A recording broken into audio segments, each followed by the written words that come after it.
Halo teman-teman, di sini aku dari 12.4. Nama saya Heaven Yerusal Salomon Makasenda. Di sini aku ingin mengerjakan remedi geografi dengan bab berjudul wilayah dan perwilayahan. Ya, yang pertama, pengertian wilayah. Pengertian wilayah adalah dalam bahasa Inggris, wilayah dikenal sebagai region. Terdapat dua pandangan menepati konsep wilayah, yaitu terdapat dua pandangan mengenai konsep wilayah, yaitu subjektif dan objektif. Dan satu pandangan subjektifnya adalah memandang wilayah sebagai sarana untuk mencapai tujuan dan dibentuk menurut persepsi manusia serta menjadi suatu model yang digunakan untuk mempelajari dunia.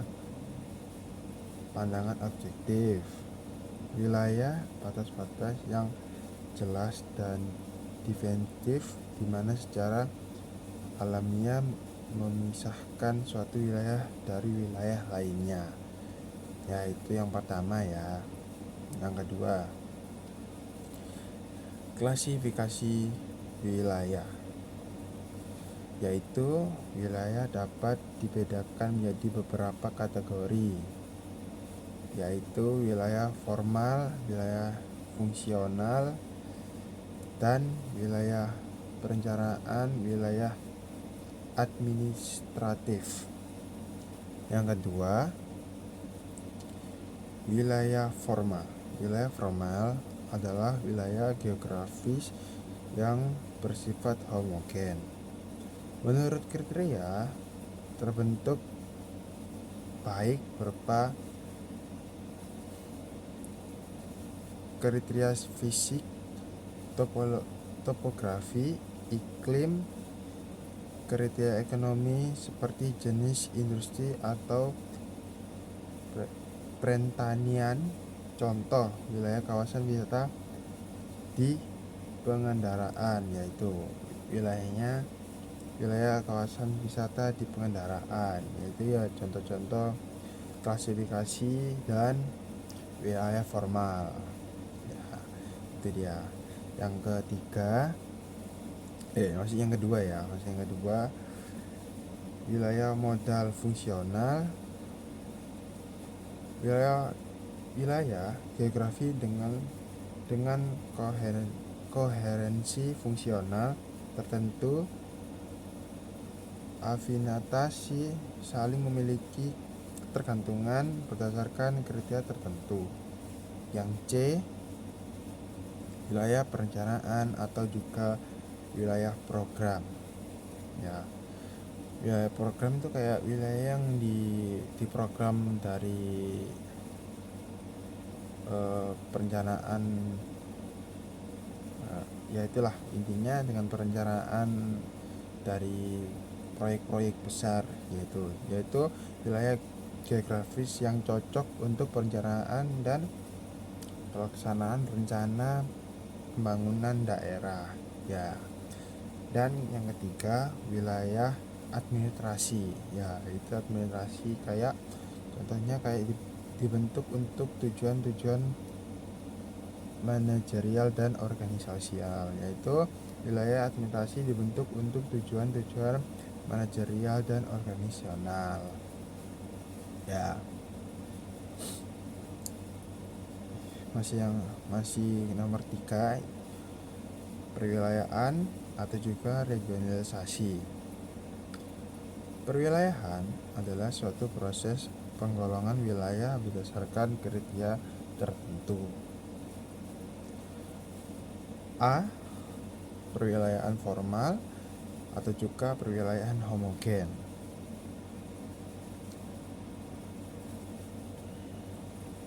Perwilayahan formal didasarkan pada kesamaan gejala atau objek-objek homogen yang dimiliki suatu wilayah.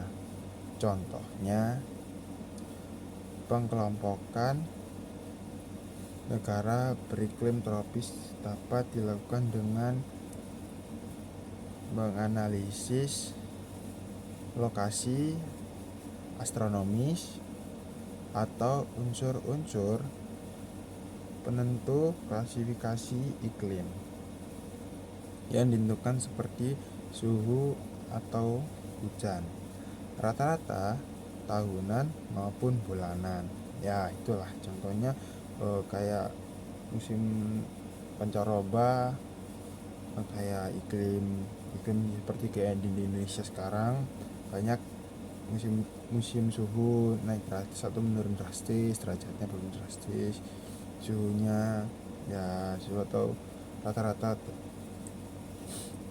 tahunan maupun bulanan. Ya kayak misalnya kayak menuju Desember sekarang banyak iklim hujan, ya contohnya seperti itu, kemarauan gitu. Yuk yang selanjutnya masih di nomor 3, perwilayahan nodal atau perwilayahan heterogen, yaitu 1. Perwilayahan modal didasarkan pada gejala atau objek yang heterogen. Yang kedua, perwilayahan perencanaan, perwilayahan program, perwilayahan perencanaan mengacu pada program perencanaan tata ruang dan kebijakan pemerintah mengenai pembangunan yang akan dicapai. Ya contohnya kayak yang B, kita dulu ambil yang B. Perwilayahan nodal itu kayak semacam perwilayahan didasarkan objek atau ya heterogen atau gimana gitu. Perwilayahan modal didasarkan pada gejala gitu. Yang C contohnya kayak memprogram suatu daerah supaya lebih tertata, programnya bisa teratur gitu, bisa mencapai apa yang ditujukan gitu. Yang selanjutnya yang nomor 4, tujuan prinsip dan teori. Pengembangan perwilayahan, tujuan pembangunan wilayah. Yang keempat itu temanya tujuan, prinsip, dan teori pengembangan perwilayahan. Tujuan pembangunan wilayah yang A. 1. Mewujudkan pemerataan pertumbuhan wilayah untuk menganugerahi kesenjangan antara satu daerah dengan daerah lainnya, dan untuk pemerataan pembangunan yang terkendali, supaya terkendali penataan ruang, supaya bisa terjamin kualitasnya gitu, maybe begitu. Yang kedua mendorong efisiensi pertumbuhan wilayah yang dipengaruhi oleh ketersediaan sarana dan prasarana infrastruktur yang memadai agar percepatan pertumbuhan wilayah dapat terwujud dengan cepat. Ya contohnya kayak kita infrastruktur, proyek-proyek atau yang bisa terwujud atau perwilayahan pertumbuhan dengan cepat, ya biar bisa terwujud dengan cepat intinya, ya gitu. Selanjutnya B, masih di nomor 4 ya. Yang B, prinsip pengembangan wilayah. Itu temanya, bukan temanya, itu kayak paragrafnya. 1. Mengembangkan sistem ekonomi kerakyatan yang bertumbuh pada mekanisme pasar, berkeadilan, memberdayakan pengusaha kecil, menengah, dan koperasi.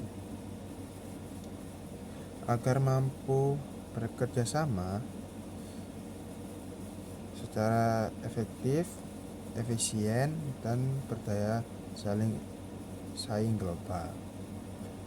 Yang ketiga, mengembangkan sistem pertahanan pangan yang berbasis pada keragaman sumber daya. Bahan pangan dan hortikultural, pengembangan dan budaya lokal. Yang C, teori pengembangan wilayah. Yang pertama, teori lokasi. Ya, teori lokasi untuk mencari tempat-tempat atau spot-spot yang bagus gitu. Teori lokasi dikembangkan untuk memperhitungkan pola lokasi kegiatan-kegiatan ekonomi. Ya, termasuk di dalamnya kegiatan industri dengan cara konsisten dan logis. Yang kedua, teori pusat pertumbuhan. Teori pusat pertumbuhan dinilai juga dengan teori kutub pertumbuhan, pertama kali dikenal pada 1955. Ya, jadi dikenalkan pada 1945 teori pengembangan wilayah itu, atau juga teori pusat pengembangan. Ya, itu intinya untuk pertumbuhan dikenal sepanjang kutub pertumbuhan itu.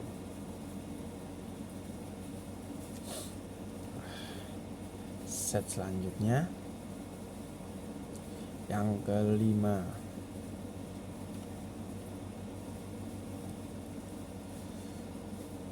pendekatan dan perkembangan wilayah nasional, regional, dan lokal.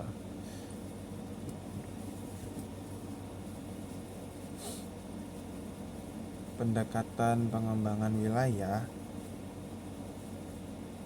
yang A, pendekatan pengembangan wilayah. Pengembangan wilayah dapat dijadikan sebagai salah satu indikator keberhasilan dari pembangunan nasional. Pendekatan pengembangan wilayah dapat ditinjau dengan dua cara, yaitu pendekatan spasial dan pendekatan sektorial. Itu pendekatan pengembangan wilayah.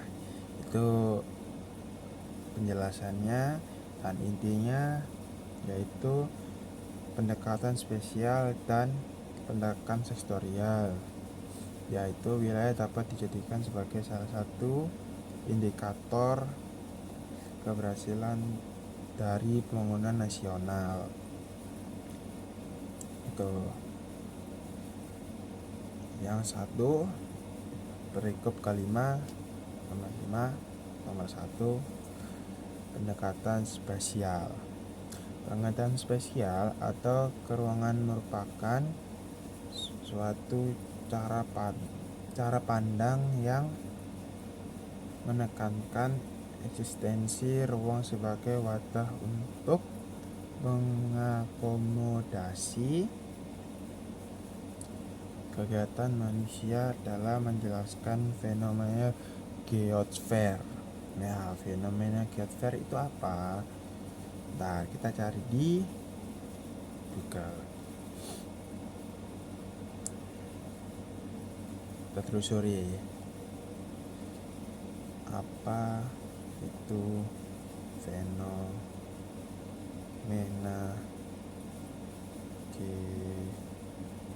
geosfer. Nah, ini fenomena geosfer adalah peristiwa alam yang terjadi di lapisan-lapisan bumi dan berdampak pada kehidupan makhluk hidup.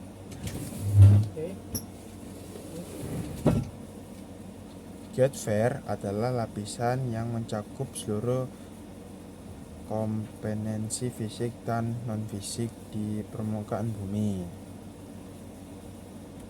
Terdiri dari 5 unsur, yaitu atmosfer, litosfer, biosfer, troposfer, hidrosfer. Nah, ini berikut contoh-contohnya. Atmosfer, pengertian musim dan fata morgana. Litosfer, gempa bumi dan erosi tanah. Hidrosfer, mencairkan es di kutub, volume air lapisan, dan kesediaan air tanah. Biosfer, keanekaragaman hayati, persembahan flora dan fauna, dan perbedaan konsumsi bahan pangan. Atmosfer, keanekaragaman adat dan budaya, bencana sosial seperti kematian dan urbanisasi. Fenomena geosfer dapat dikaji dengan pendekatan keruangan, lingkungan, dan kewilayahan. Nah, itu contoh-contohnya, yaitu atmosfer, litosfer, hidrosfer, biosfer, atmosfer. Ya, kita balik ke topik lagi. Nah, itu contoh-contohnya. Sekarang slide yang kita ke slide yang lagi ya.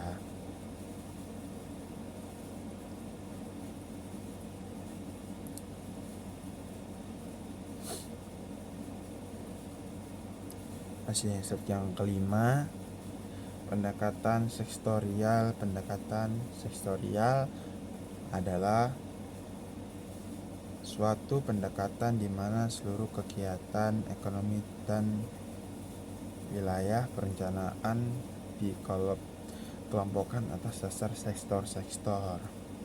Apa sih pendekatan sektor-sektor? Ya, aku kasih tahu ya. Nih, bentar.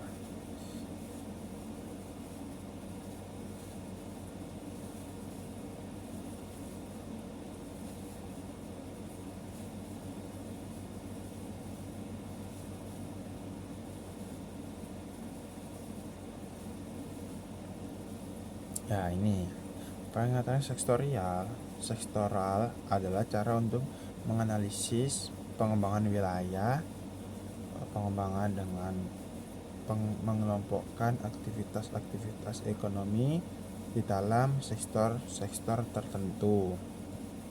Nah, sektor-sektor tersebut terbagi menjadi primer, sekunder, dan tersier. Pendekatan sektoral bertuju untuk menentukan sektor yang berpotensial untuk dikembangkan suatu wilayah. Untuk itu dilakukan analisis terhadap sektor-sektor tersebut berdasarkan berbagai kriteria seperti nilai keunggulan kompetitif dalam pasar global, sifat-sifat basis atau non basis, nilai tambahnya yang sangat tinggi, jumlahnya tinggi banget tinggi banget, jumlah tenaga kerja yang diserap. Sektor primer meliputi pertanian, perkebunan, dan perikanan. Sektor sekunder meliputi pakaian, perumahan, dan lain-lain. Sementara itu, sektor-sektor tersier meliputi jasa berpandangan, pendidikan, dan kesehatan.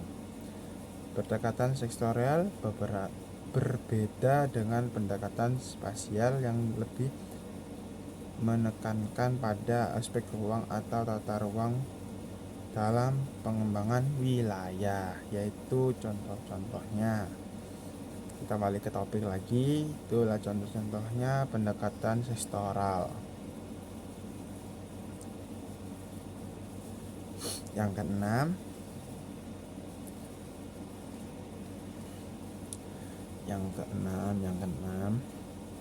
elemen dan permasalahan pengembangan wilayah. Apa sih pengembangan wilayah? Pengembangan wilayah merupakan suatu proses pembangunan yang terjadi atas elemen-elemen pendukung pembangunan berupa sumber daya alam, sumber daya manusia, dan teknologi. A. Sumber daya alam merupakan elemen-elemen penting dalam pengembangan dan pembangunan wilayah. Sumber daya manusia atau yang B, sumber daya manusia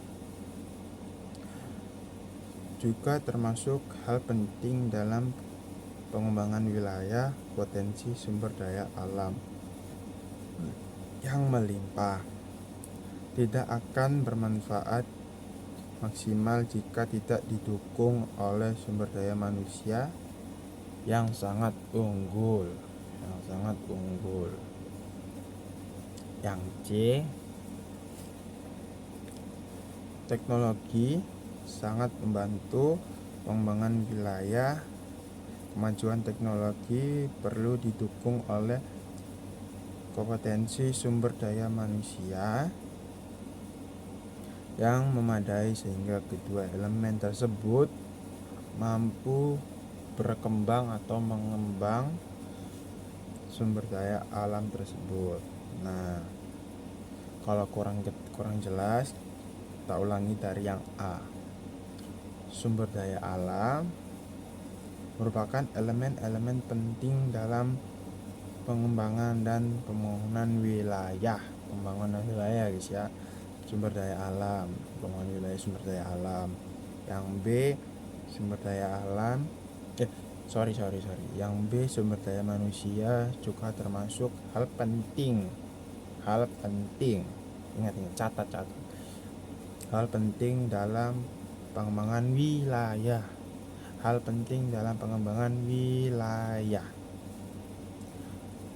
Potensi sumber daya alam yang sangat melimpah tidak akan bermanfaat maksimal jika tidak didukung oleh sumber daya manusia yang sangat unggul.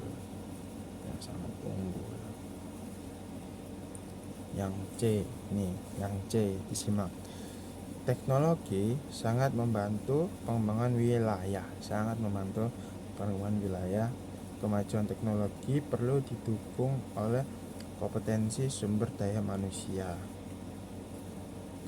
yang memadai sehingga kedua elemen tersebut mampu mengembangkan sumber daya alam tersebut. Nah, itu. Oke, kita kembali ke slide selanjutnya. Masih dengan nomor 6 ya. Nomor 6 slide selanjutnya yang B. Pengembangan desa dan kota. Berbeda loh desa dan kota pengembangannya. Desa dan kota merupakan dua wilayah dengan kondisi yang berbeda. Nah, kan aku udah bilang berbeda. Tidak mudah untuk menempatkan batas yang tepat untuk desa dan kota. Tidak mudah. Nah, yang pertama adalah nomor 1, berdasarkan tingkat kemajuannya. Terdapat dua indeks yang digunakan sebagai acuan untuk mengklasifikasi desa berdasarkan tingkat kemajuannya, yaitu Indeks Pembangunan Desa IPD dan Indeks Desa Membangun IDM. Yang kedua, dalam nomor 6, berdasarkan aktivitasnya. Berdasarkan aktivitasnya, desa diklasifikasikan menjadi desa agraris dan industri dan desa nelayan. Nah, itu seperti contoh-contohnya desa industri dan desa nelayan. Aktivitasnya seperti itu. Dijadikan desa agraris, desa industri, desa nelayan. Desa klasifikasi menjadi agraris.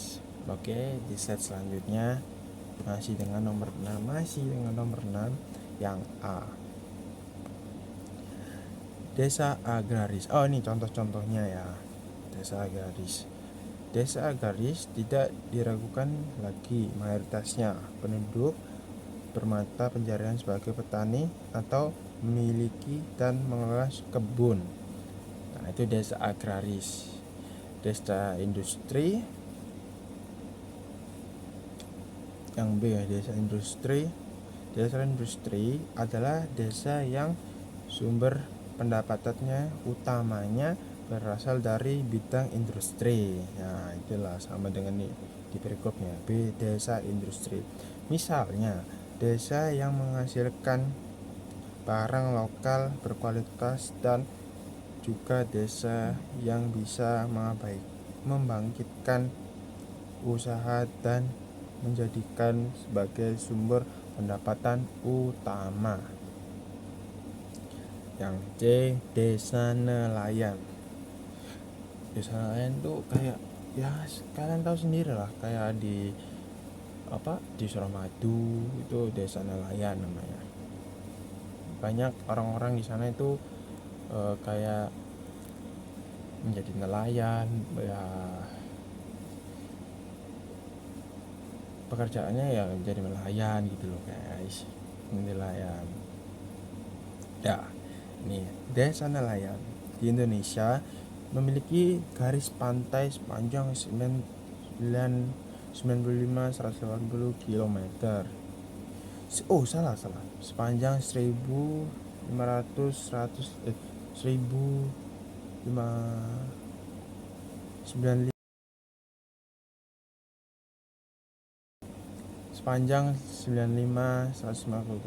km dan merupakan garis pantai terpanjang kedua di Indonesia dengan luas perairan laut mencapai 5,8 juta km persegi. Panjang sekali. 71% dari keseluruhan wilayah Indonesia. Slide selanjutnya, yang nomor 3 di perikop 6. Berdasarkan pengembangannya. Menurut perkembangannya, desa klasifikasi menjadi desa satwa, swakarya, dan swasembada. Nomor 1. Desa swasembada yaitu desa yang memiliki potensi khusus dan dikelola dengan baik sehingga dapat menopang perekonomian masyarakat yang tinggal di sana. Yang kedua, desa swakarya yaitu desa yang dalam masa pelariannya dari desa swadaya menjadi desa swamambada ya.